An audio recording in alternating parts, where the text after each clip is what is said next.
আরে রিয়া, রিয়া, রিয়া দাঁড়াও, কি করছোটা কি তুমি? কি হয়েছে তোমার? কোথায় ছিলে তুমি? 3 দিন ধরে কোথায় ছিলে তুমি? ফোনের পর ফোন করে গেছি। কোথায় ছিলে? এই বাড়িতে না কেউ খাবার বানাতে পারে, না কেউ পরিষ্কার করতে পারে। তুমি যাচ্ছ যখন একবার শিখিয়ে তো যেতে পারতে। হঠাৎ ব্যাঙ্গালোর যেতে হয়েছিল একটা দরকারি কাজের জন্য।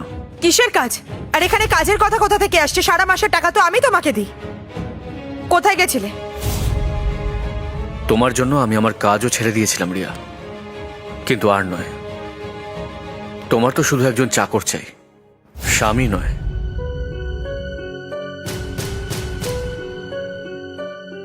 দেব, ওই সময় আমি সত্যি ওকে হেল্প করছিলাম।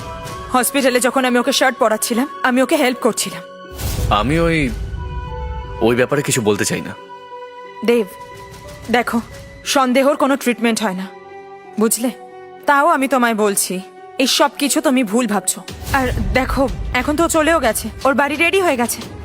হ্যাঁ, আচ্ছা ঠিক আছে, বাদ দাও, চলো একসাথে কিছু একটা বানাই। হয়তো ভুলে গেছো, আমারও চোট লেগেছিল, কিন্তু এখনো সারেনি। ও আচ্ছা ঠিক আছে, শোনো, তুমি তাড়াতাড়ি ঠিক হয়ে যাও, ওকে? আর তারপর আমার জন্য দারুণ দারুণ ডিশেস বানাবে, ওকে? প্লিজ। কি হলো? আমি জানি দেব, অবিনাশের খেয়াল রাখতে রাখতে আমি তোমায় ভুলেই গেছি, তাই না? এই জন্য রেগে আছো। আমি চাই তুমি সব কিছু ভুলে যাও, ওকে? আর প্লিজ এটা নিয়ে নাও। ভাল লেগেছে এটা?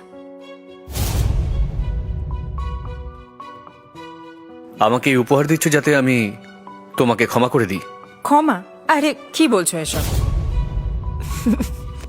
ওলে বাবালে,